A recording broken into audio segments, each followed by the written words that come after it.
Title: You Really Didn't Notice? She leaned close as they cut the cake. The clinking glasses, the cheers, the fake smiles. And beneath it all, her whisper, calm, cold. We have to leave. Now.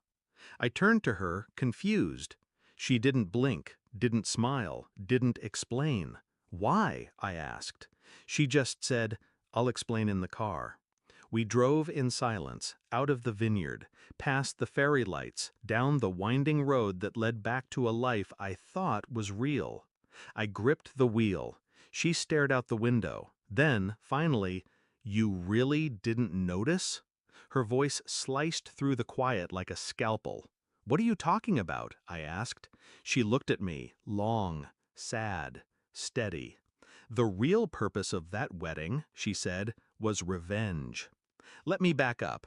My brother, Caleb, was the golden one. The smile everyone noticed. The handshake everyone trusted. He was the successful one, the charmer, the born leader. Me? I was the shadow he cast.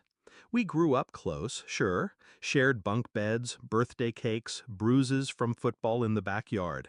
But something shifted after Dad died. Caleb inherited the business. I inherited debt. He said I wasn't ready. I believed him. I always did. Until Elise. She walked into my life like she'd been there forever. Not flashy, not loud, but sharp. She listened more than she spoke, saw more than she said, and she hated Caleb. Immediately. I thought it was just personality clash, opposites. But that night in the car, I finally asked, "What do you mean, revenge?" She hesitated, then opened her purse, pulled out a photo, black and white, blurry. It was my mother, pregnant, smiling, standing next to a man who wasn't our father. I stared at it, confused, sick. "That's not Caleb's dad," Elise said. "That's yours." The silence hit harder than any slap. "I did a DNA test," she said, "months ago, behind your back. I'm sorry for that, but I had to know." She swallowed. "Caleb knew. Your whole life he's known." I blinked, gripping the wheel tighter. "No," I said, he's not your brother," she said, "not by blood. But he made sure you never rose, never questioned, because if you started digging—" I exhaled, slow, burning. Everything started clicking. The accidental missing college application. The investor who ghosted me but partnered with Caleb. The job offer that vanished after I told him. I thought I was unlucky. Turns out I was targeted. "But why the wedding?" I asked. She turned away, ashamed. "Because the bride, Mara, wasn't just some woman." I waited. "She was your ex. The one from college. The one Caleb accidentally ran into at that reunion." I froze. "She didn't fall in love with him," Elise said. "She was recruited." "Elise? She was my best friend," she snapped, "before she met him. And now she's marrying the man who ruined your life." "So the whole wedding?" "Was a message," she said, "to you, a victory lap." That's when it changed. That's when I changed.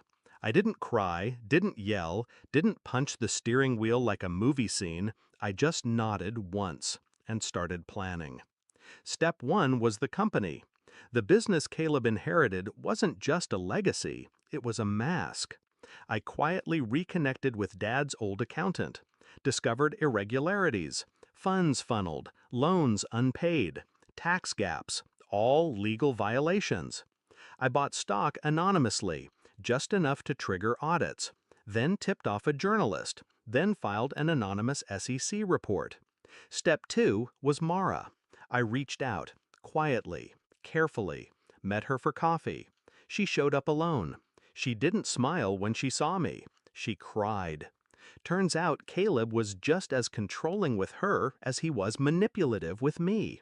He kept saying, "He saved me from you," she said, "that you were dangerous." I didn't ask for more, just handed her a USB. Inside, every documented lie, every financial crime, every betrayal. She didn't say anything, just nodded.